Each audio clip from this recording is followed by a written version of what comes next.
सदन, बड़े लोग विदेशों से एक बीमारी लेकर के यहां आ गई और जान पर आ पड़ी गरीब और मेहनत कश मिडिल क्लास लोगों के ऊपर।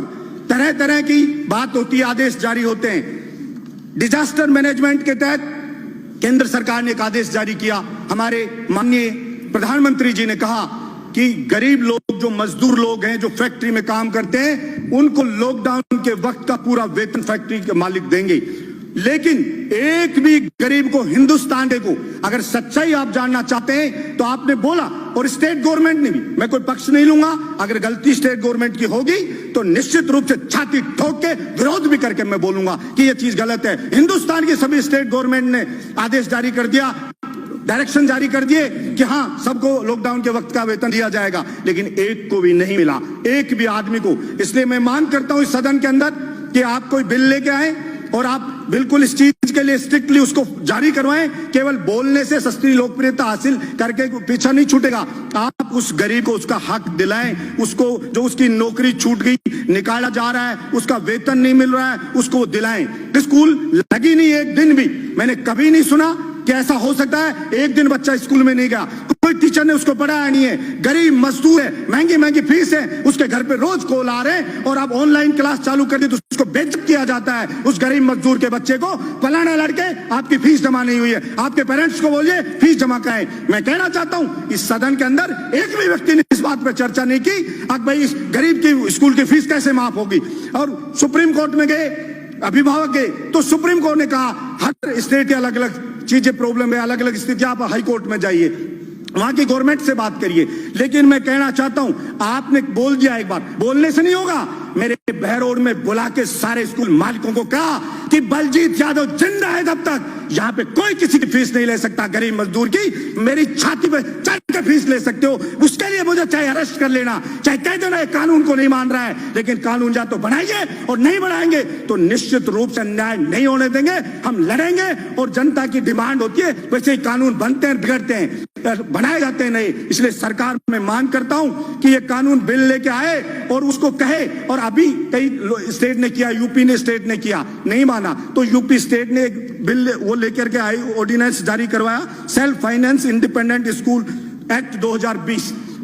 क्योंकि स्कूल मालिक को अगर आप कुछ नहीं कहोगे तो वो रुकेगा नहीं, केवल आपके भाषण से कहने से नहीं रुकेगा। आपको कोई भी ऑर्डिनेंस लेकर के आइए, जारी करिए, कोई एक्ट बनाइए तो आप कह सकते हो। ये कतई भी व्यवहारिक नहीं है कि एक दिन भी कोई स्कूल बच्चा गया नहीं और उससे फीस ली जाएगी। मकान किराया, सभापति महोदय, गरीब का, किसान का बेटा यहाँ कोचिंग करता, तैयारी करता है, वो बेचारा कॉलेज यूनिवर्सिटी में पढ़ता है, किराए पे मकान लेके रहता है। आपने लॉकडाउन कर दिया, वो अपने घर पे अटक गया, उसका सामान पड़ा है यहाँ पे मकान मालिक के पास। मकान मालिक कह रहा है कि मुझे किराया चाहिए लॉकडाउन के वक्त का भी। वो कैसे किराया दे? वो किसान, उस बेचारे के कमाई बंद, फसल उसकी उजड़ गई, मजदूर की फैक्ट्री में नौकरी छूट गई, सब कुछ बर्बाद हो गया उसका।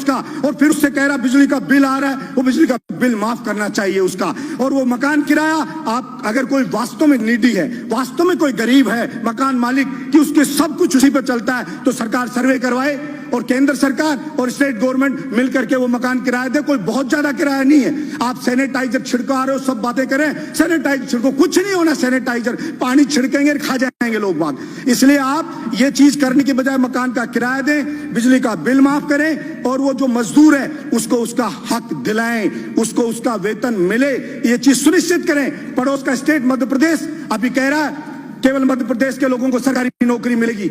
मैंने पहले भी पिछले सदन में इस बात को उठाया था। 21 स्टेट हिंदुस्तान के ऐसे हैं जिसके अंदर राजस्थान के जो अभ्यर्थी हैं उनके सिलेक्शन की जो परसेंटेज देखो 0 है, वहां नहीं लिया जा रहा है। अगर या तो हो कि पूरे हिंदुस्तान में कोई भी स्टेट ये बाउंड नहीं करे कि हमारे स्टेट का आदमी नौकरी लगेगा, और अगर लगेगा तो राजस्थान के जवान के साथ फिर अन्याय बर्दाश्त नहीं किया जाएगा। सरकार जहां भी कानून लेके आए, सारा ठेका राजस्थान के युवा ने नहीं उठा रखा कि सारी की सारी कीमत राजस्थान का युवा उठाएगा। आपके बिजली विभाग में मंत्री जी बैठे, INJN के एग्जाम होते हैं, उसके कहते हैं राजस्थान में नहीं करा सकते, बाहर होते हैं। पहले राजस्थान का जीके आता था 25%, तब सिलेक्शन होते थे बाहर के लोगों के 5%, अभी उसको हटा दिया इसलिए यहाँ के राजस्थान के जीके को। तो सिलेक्शन अभी कितना रिजल्ट में आया? 61.8% बाहर के लोग यहाँ पर आ गए और यहाँ के राजस्थान के लोग रह गए। इसलिए मैं मांग करता हूँ एक खत्म करो, एक मिनट पीडब्ल्यूडी में हुआ,